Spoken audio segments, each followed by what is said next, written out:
Et j'aimerais vraiment encore vous encourager en vous parlant encore de la foi. Amen. Nous avons besoin que notre foi puisse grandir. Et nous avons besoin de voir notre foi se développer. Amen.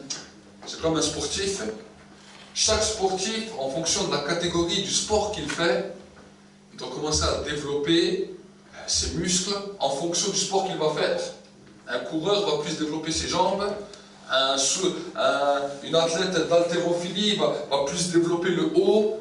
Chaque athlète va développer en fonction de ce qu'il a à faire. Amen.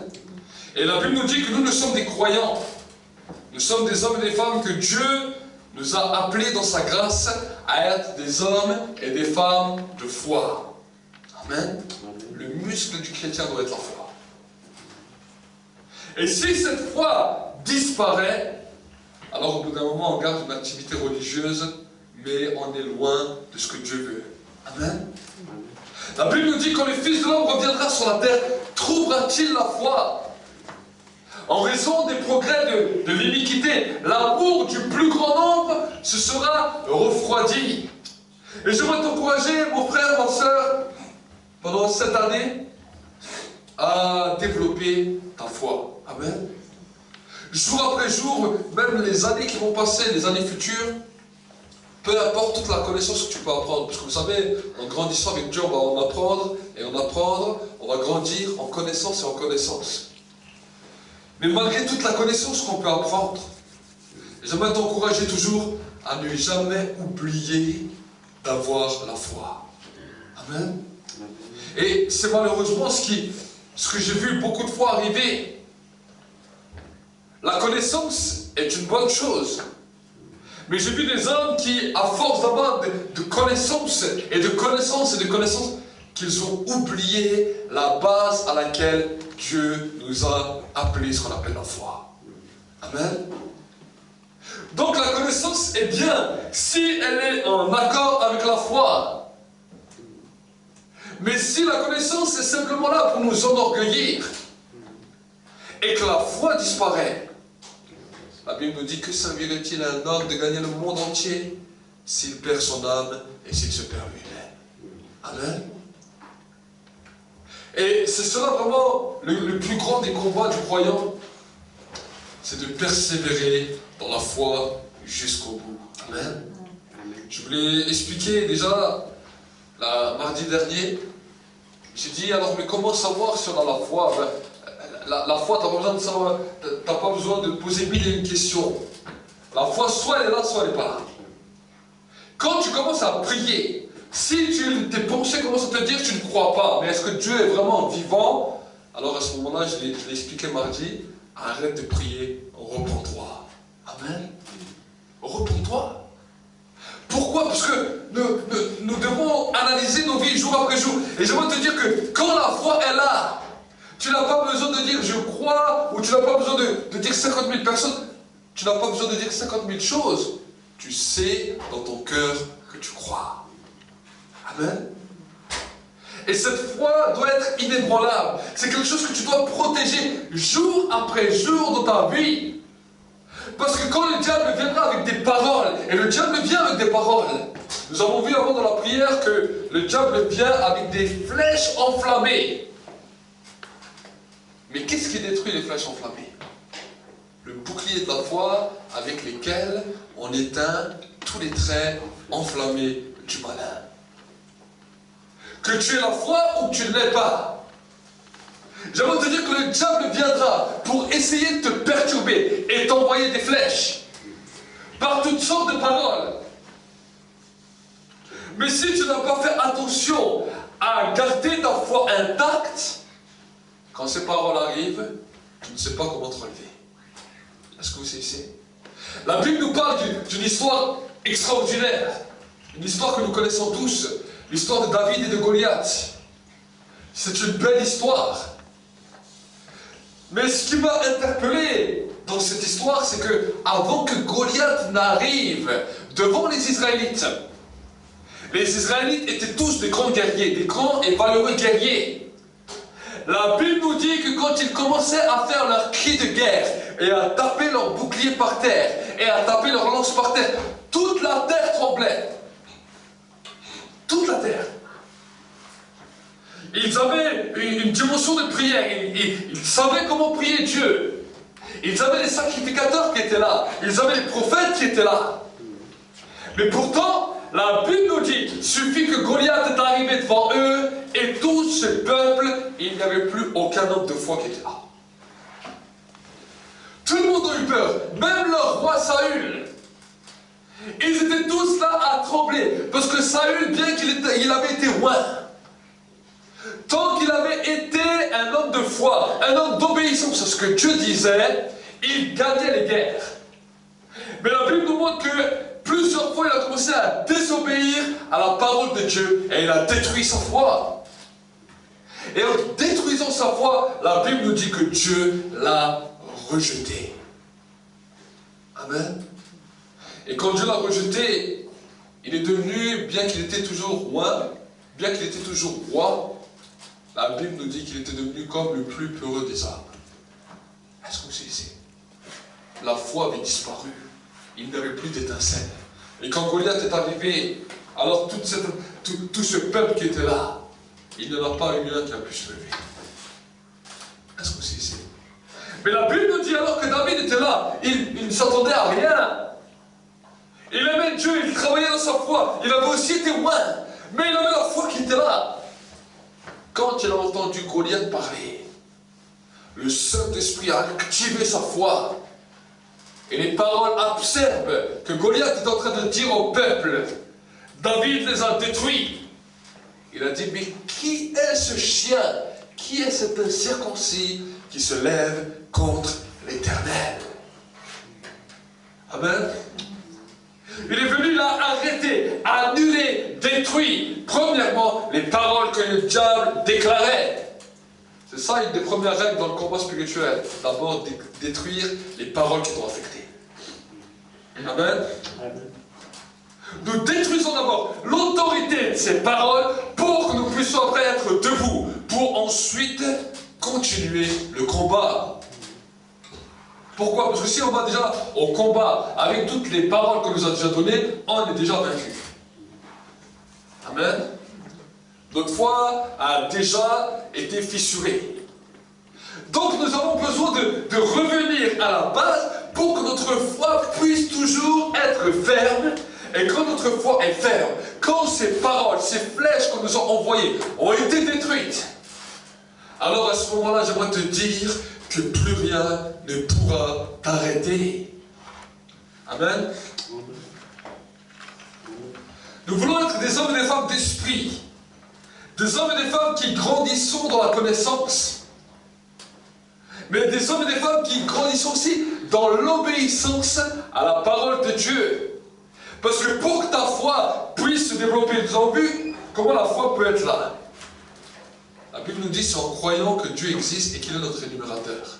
Si nous ne croyons pas ça déjà dans notre esprit, alors nous devons nous repentir. Alors, peut-être tu vas me poser la question, mais combien de temps dois-je me repentir? Jusqu'à ce que tu crois dans ton esprit que voilà, Dieu est ton créateur et qu'il t'a créé. Amen. Seigneur, je te demande pardon pour mon incrédulité et je te demande pardon jusqu'à ce que la foi vienne. À un moment donné, le Saint-Esprit mettrait un déclic dans ton esprit, dans ta pensée, dans ton raisonnement, dans lequel la foi véritable sera là. Mais quand la foi est là, c'est une bonne chose. Et maintenant, cette foi, il faut qu'elle grandisse. La Bible nous dit, la foi vient de ce qu'on entend vient de la parole de Dieu. Secondement, pour que cette foi puisse grandir, tu dois commencer à lire ta parole, à te nourrir de la parole, jour après jour. Et pendant que tu vas te nourrir de la parole, Dieu va te donner des indications dans ta vie. Et c'est dans ces indications que tu vas soit obéir, soit désobéir, et que ensuite tu vas voir ta vie soit aller vers l'avant, soit descendre vers le bas. Est-ce que vous savez? Vous savez, une fois que Dieu commence à parler, une fois que Dieu commence à manifester son royaume, nous ne pourrons plus vivre comme nous voulons. Amen. Nous ne pourrons plus vivre comme nous voulons. Dieu n'est pas simplement un Dieu avec qui on peut faire tout ce qu'on veut, qui dit rien, qui dit « Ah, mais je les comprends, ces petits humains, ils peuvent faire ce que... » Dieu n'est pas un Dieu comme ça. Dieu, quand il commence à parler, il s'attend à ce que nous lui obéissions. Amen. Si nous désobéissons, c'est notre choix, c'est vrai. Mais les conséquences de notre désobéissance peuvent être terribles. Amen. Souvent, vous entendez que Dieu nous demande de nous détourner du péché. Que Dieu nous demande toutes sortes de choses. Mais si nous n'obéissons pas à ce que Dieu dit, c'est notre volonté, c'est clair. Mais les conséquences peuvent en être terribles. Nous lisons souvent les livres de 1 Corinthiens, dans les livres de Corinthiens pour la Sainte Seine, dans lesquels l'apôtre Paul dit à un moment, c'est pour cela qu'il y a beaucoup d'infirmes et de malades parmi vous, et qu'un grand nombre sont morts.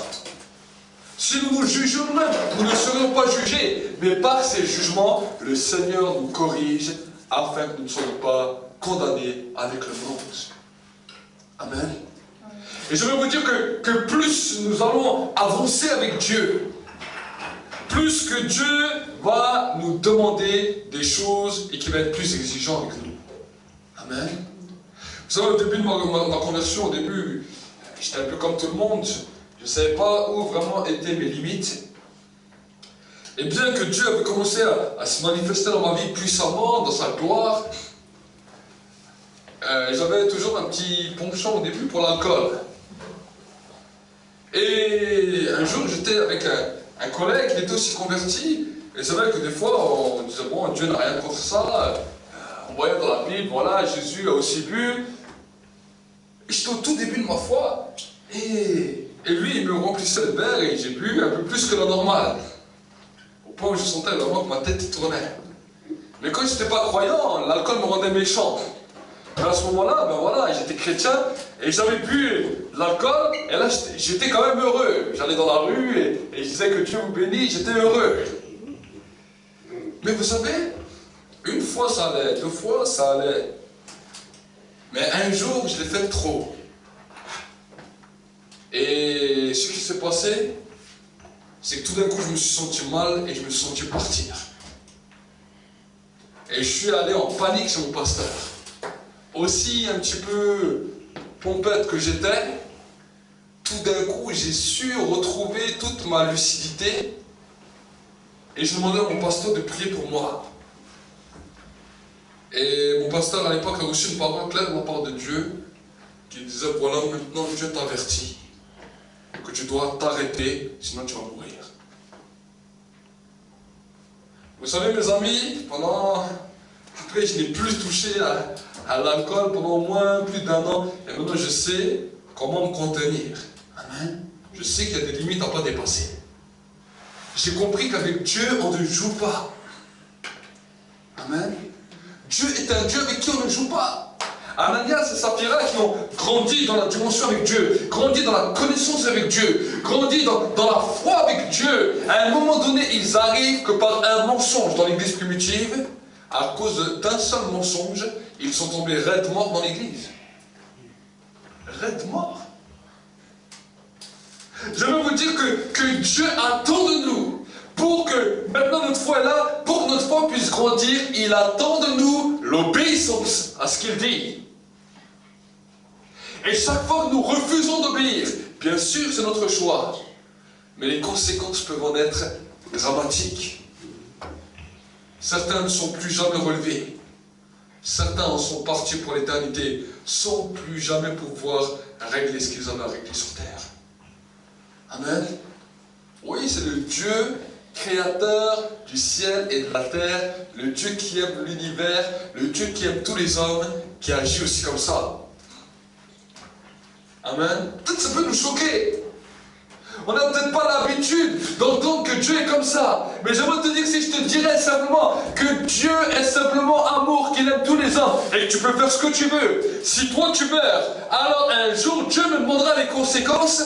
Dieu me demandera pourquoi tu auras menti sur mon sujet.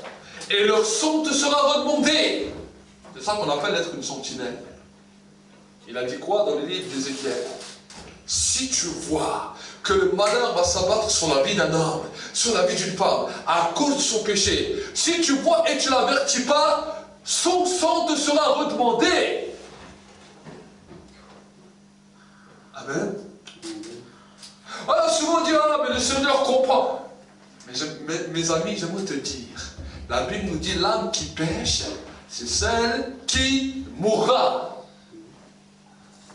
Si je te vois aller dans un trou qui va t'emmener à la mort, et que je dis, ah mais Seigneur, tu vas le comprendre, et que tu tombes dans ce trou, et que tu meurs, ça sera de ma faute. Amen. Ça c'est le rôle qu'on a en tant que serviteur de Dieu. Notre rôle à nous, ce n'est pas simplement de dire, ah, on est des bons amis, hein, il faut qu'on ait une bonne entente, je ne vais pas te froisser, je ne vais pas te blesser. Ce n'est pas mon rôle. Ça, c'est le rôle des amis de dehors. Mon rôle à moi, c'est quand je vois quelque chose, quand je vois le péché qui a tapé à ta porte, et que peut-être ce péché va t'amener à la destruction, ce péché peut t'amener en enfer.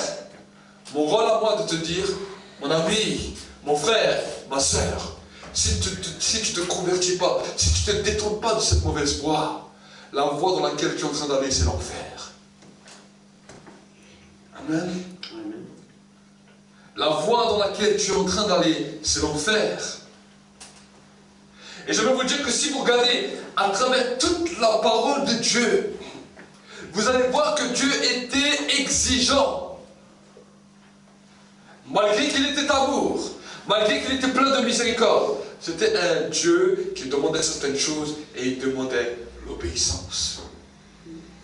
Quand Saül a désobéi, la Bible nous dit que non seulement Dieu l'a rejeté, mais le prophète Samuel lui a dit « L'obéissance vaut mieux que le sacrifice. » Et la désobéissance est semblable à la divination. Amen. Tu as besoin, mon frère, ma soeur, maintenant que tu as commencé à expérimenter des choses avec Dieu, c'est une bonne chose et je suis heureux pour toi. Mais maintenant, quand tu commences à marcher avec Dieu, ce que Dieu te demande, c'est que ta vie soit mise en règle devant lui. Amen. D'obéir à ce qu'il te demande. Nous pouvons voir à travers les évangiles, à travers les discours du Christ, à travers les discours du Messie, toutes les choses qu'il nous demande. Amen. Il nous demande de marcher avec lui, de croire en lui, il nous demande de prier. Il nous demande de mettre des temps à part pour lui.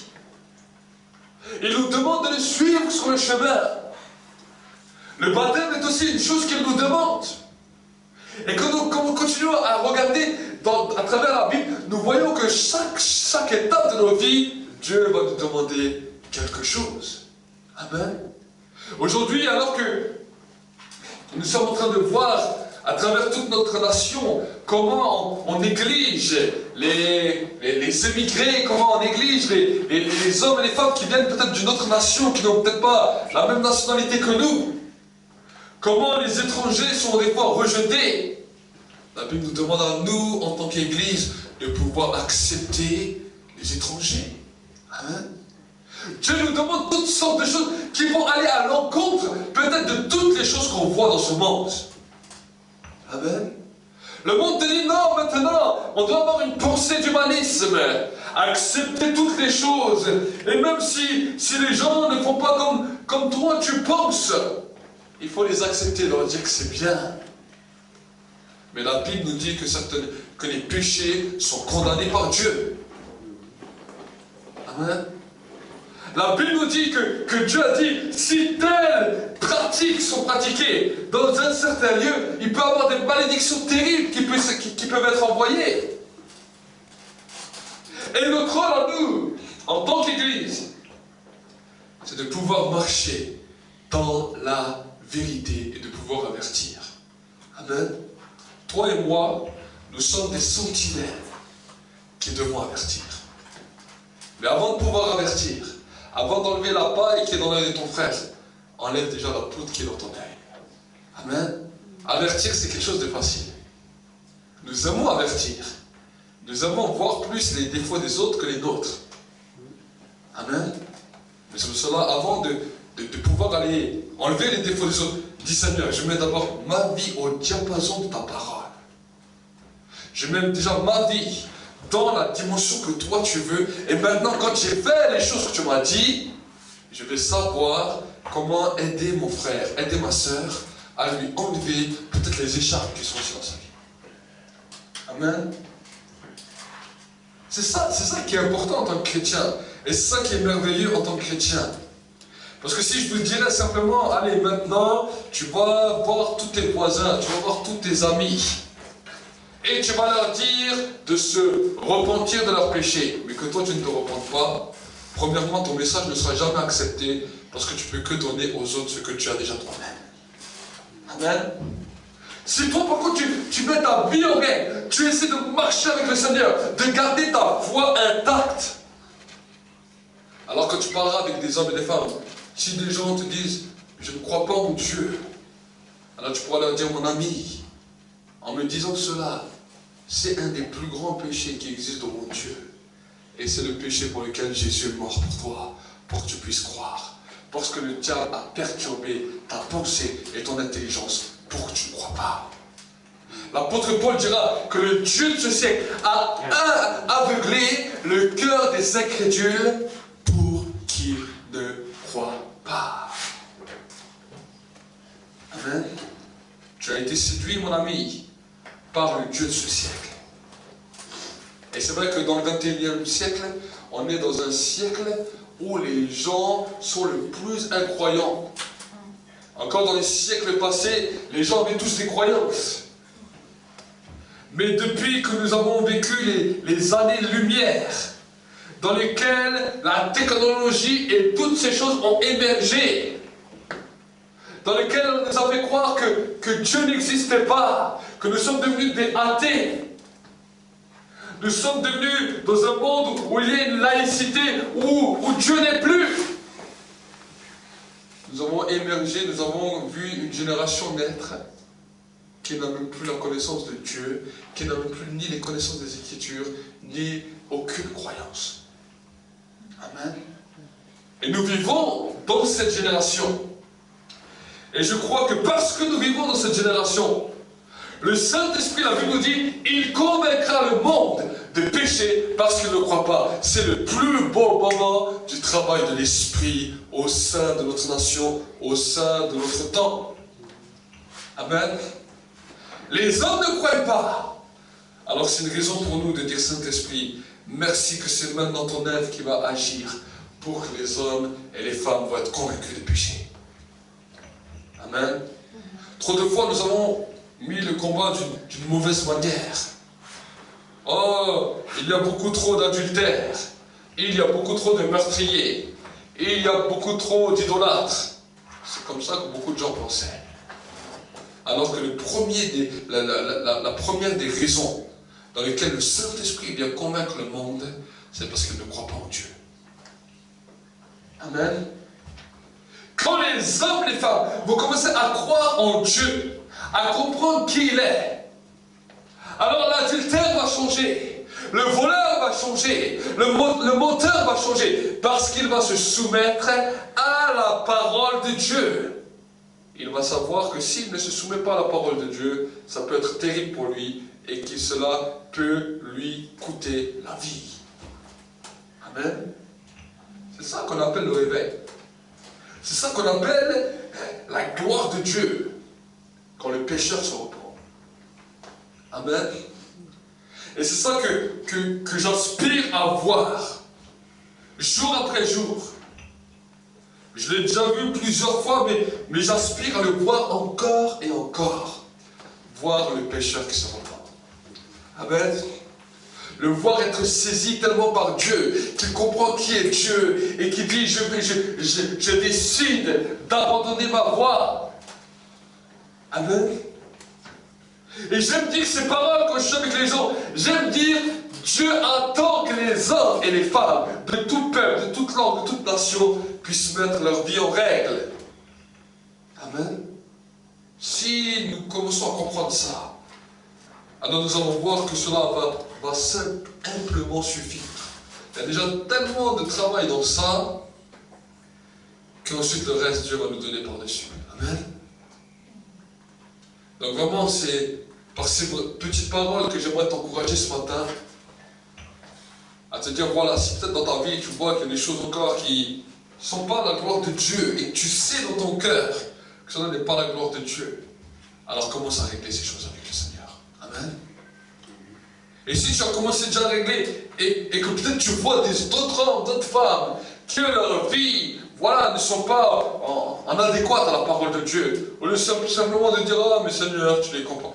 Dis, Seigneur, montre-moi quel est le moyen par lequel je peux les avertir. Amen. Montre-moi comment je peux leur parler. Mais quelque chose qui peut les toucher à l'intérieur d'eux-mêmes, qui leur fait réfléchir. Amen. Amen. J'ai pu voir des fois, à des moments dans ma vie, que simplement, par ma présence, à cause de la présence de Dieu à l'intérieur, les gens étaient interpellés à l'intérieur d'eux. Des fois, j'étais dans un travail, et des fois, les gens juraient. Ils juraient, ils disaient tous les noms d'oiseaux qu'il ne fallait pas dire. Et j'ai commencé à parler à ces gens-là. Et j'ai posé une question. J'ai dit, écoute mon ami, est-ce que je peux te poser une question? Il me dit oui. Je lui dis, est-ce que tu sais combien tu as de cheveux sur ta tête? Et il me dit non. Et je dis, est-ce que toi tu arrives à le rendre blanc ou à le rendre noir par toi-même? Il me dit non. Je dis, alors écoute-moi bien mon ami. Je lui dis, alors pour toi c'est interdit de jouer. Ils m'ont regardé comme ça. Il me dit, ah c'est pas mal. Tu sors ça d'où? Je dis, ça c'est mon Dieu Jésus-Christ qui l'a dit dans la Bible. Si tu ne sais pas combien tu as de cheveux sur ta tête, alors il t'est interdit pour toi de jurer. Amen. Ça c'est des choses qui sont écrites dans la Bible. Et je veux vous dire que chaque fois que je voyais ces personnes et qui voulaient jurer que je me trouvais devant lui, il retenait sa bouche et il ne jurait pas. Et s'il jurait, il demandait direct pardon. Amen. Pourquoi? Parce qu'une conscience s'est créée. Et je veux vous dire que cette conscience, à cause de l'avertissement, va le suivre, même si je ne suis plus à côté. Amen.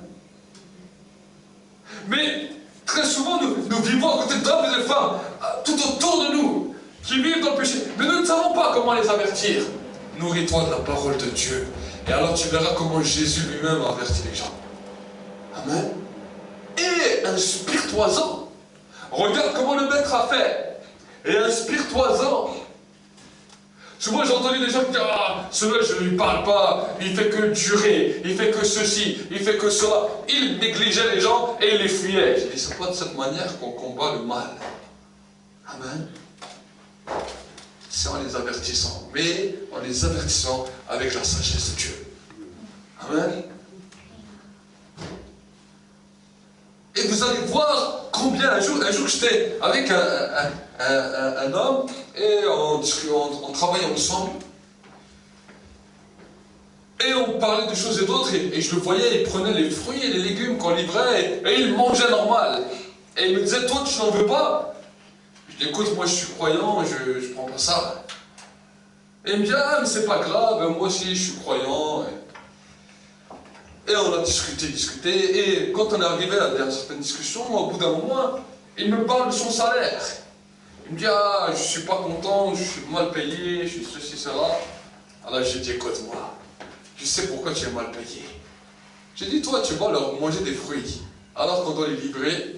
Et je dis, et après, tu t'étonnes pourquoi cela, ça va te manquer sur ta fiche de paye. Et voilà, tu me dis, ah, mais non, pourquoi tu dis ça? Je dis, maintenant, si toi, tu serais honnête avec eux, qui te voient ou qui ne te voient pas, Dieu le verrait au ciel et il permettrait qu'ils soient augmentés. Et parce que toi, tu décides de les voler, alors il y a quelqu'un qui vient te réclamer ton argent. Il m'a regardé, il était étonné. Il me dit, ah ouais, c'est vrai, c'est pas faux ce que tu me dis. Amen. Je veux vous dire que Dieu peut nous interpeller par toutes sortes de choses. Nous utiliser pour interpeller les hommes et les femmes par toutes sortes de moyens.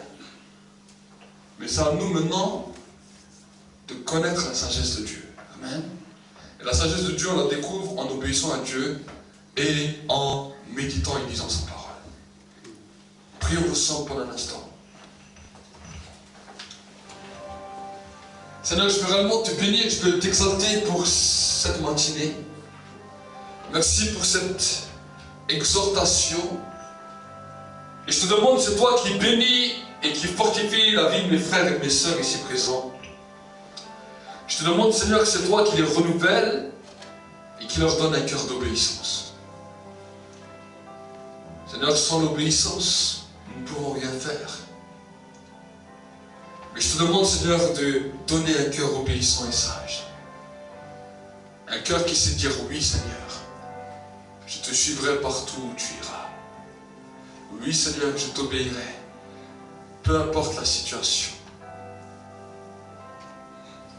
Je veux bénir ton peuple et déclarer ta paix, ta bénédiction, ton obéissance et ta grâce sur leur vie. Rends-les invisibles à tout trait enflammé du malin. Rends-les invisibles à toute flèche que l'ennemi veut leur envoyer. Et qu'ils puissent grandir dans tes voies. Je bénis ton peuple et je déclare ta grâce. Au nom de Jésus-Christ.